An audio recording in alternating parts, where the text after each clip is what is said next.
दोस्तों, आज हम डिमेंशिया के बारे में बात करेंगे। डिमेंशिया क्या है? डिमेंशिया सिर्फ एक भूलने की बीमारी नहीं है। डिमेंशिया में दिमाग की जो अदर फैकल्टीज़ हैं, जैसे कि रीजनिंग, थिंकिंग, जिससे हम सोचते हैं, हम अपनी रीजनिंग और इंटेलिजेंस का यूज़ करते हैं, हमारा व्यवहार, हमारा मूड, हमारी पर्सनैलिटी, ये सब इसमें इन्वॉल्व हो जाते हैं। इन सब की फंक्शनिंग का जो स्टेटस है उसमें एक सिग्निफिकेंट डिक्लाइन, जो काम एक व्यक्ति पहले आराम से कर सकता था अपने दिमाग के यूज़ को, प्रयोग को करके, आज उसको उस कार्य करने में दिक्कत आ रही है, परेशानी आ रही है, तो ये डिमेंशिया का लक्षण हो सकता है। डिमेंशिया को कॉमन आदमी याददाश्त के या मेमोरी या भूलने के कारण जल्दी पहचान लेता है, क्योंकि ये इसका एक कॉमन सिम्टम है। इसके अलावा अन्य सिम्टम्स भी हैं जिसके बारे में हम डिस्कस करेंगे।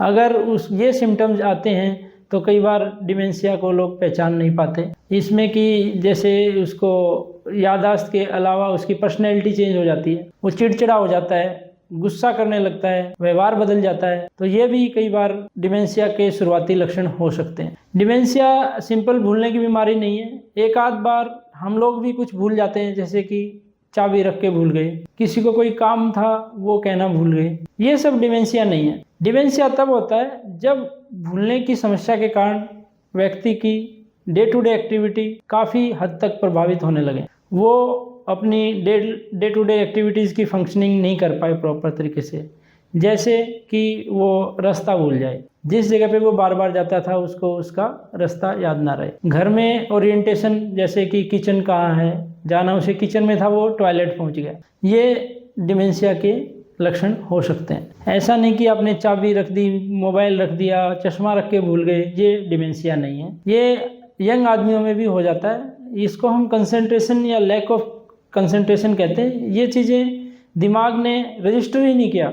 जब हम चश्मा रख रहे थे, हम मोबाइल रख रहे थे, चाबी रख रहे थे, तो हमारे दिमाग ने उसको रजिस्टर ही नहीं किया, उस बात को इतनी सीरियसली नहीं लिया और हम इसलिए उसको रिकॉल नहीं कर पाए।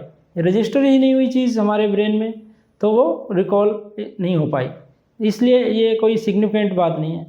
बंदा यही भूल जाए कि मोबाइल का यूज़ क्या है, कपड़े कैसे पहनने हैं, खाना कैसे खाया जाता है, ये सब एडवांस डिमेंशिया के फीचर हो जाते हैं। अगर किसी को ऐसे लक्षण लग रहे हैं कि मेमोरी के अलावा उसकी day to day activities effect हो रही है, आप सिंपल स्टोर पे जाके, जैसे आप परचेज़ करते थे, आस पड़ोस में जाके आप कुछ सामान खरीदते थे, वो सब भी नहीं कर पा रहा है, कैलकुलेशन नहीं कर पा रहा है, तो ये डिमेंशिया के लक्षण हो सकते हैं। डिमेंशिया एक लाइलाज बीमारी नहीं है। इसको शुरुआती स्टेज में अगर हम पकड़ लेते हैं तो इसकी जो प्रोग्रेस है उसको हम स्लो ज़रूर कर सकते हैं। हालांकि हम इसको क्योर या ट्रीट नहीं कर सकते पूरे अच्छे से, बट इसके सिम्टम्स को और इसकी जो बढ़ने की स्पीड है उसको हम दवाइयों से कंट्रोल रख सकते हैं। कुछ डिमेंशिया के कारण रिवर्जिबल भी हैं, जो कि पूरी तरह से ठीक भी हो सकते हैं।